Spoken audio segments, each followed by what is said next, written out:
ο αρχήλογος δεν έφυγε εγκαταλείποντας μια φτωχή πόλη, αλλά μια πόλη πάρα πολύ δυνατή, γιατί ήδη είναι από τις πρώτες, αν πω η μοναδική, που πήρε μέρος στην κατάκτηση του βορρά του Αιγαίου, του βόρειου Αιγαίου, πηγαίνοντας να κάνει μια απικία στη Θάσο, την οποία έκανε μόνη της.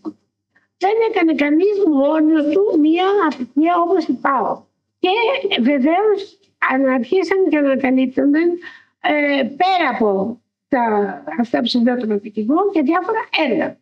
Ένα από αυτό το έργο ήταν η Τύρκεια στο φως, εδώ κοντά σε εμάς, στο νοικοταφείο που βρέθηκε για το οποίο σας μίλησα, μια μεγάλη στήλη, πάρα πολύ σημαντική, όπου είναι μια καθιστή μορφή ένθρονη, το 700 π.Χ. περίπου. Μετά, 20 χρόνια μετά που βρέθηκε αυτή η στήλη, κάπου και βγαίνει το νοικοταφείο. Βγαίνοντας στο νοικοταφείο, αρχίζουν και βρίσκονται και αυτά τα αγγεία της εποχής του Αρχιλόγου. Ένα άλλο πολύ σημαντικό που βοήθησε πάρα πολύ να αλλάξει η ιδέα που είχαμε για την Πάρο, την πολιτιστική, είναι ότι μια μεγάλη κατηγορία αγγείων του 7ου αιώνα θεωρούνταν μιλιακά.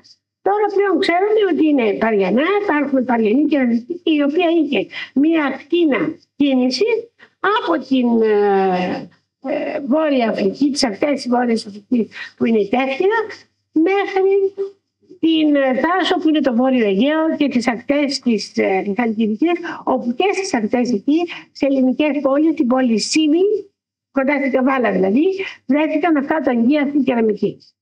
Όλο αυτό το υλικό το ήρθε, είναι καινούριο, μας έδωσε άλλη εικόνα ότι ήδη από την γεωμετρική εποχή, δηλαδή ένα αιώνα πριν από τον Αρχήλογο, υπήρχε μεγάλη καλλιτεχνική δραστηριότητα και υπήρχε ένα μεγάλο καλλιτεχνικό κέντρο. Λοιπόν, άλλαξε και για τη γεωμετρική εποχή. Βρέθηκαν αυτοί οι δύο εμφορίες, οι οποίοι είναι κάτι το καταπληκτικό, μοναδικό, δεν έχουμε άλλους αυτούς, και κατά τους ειδικούς αλλάζουν την αρχή της ιστορίας της αρχαίας ελληνικής ζωγραφικής.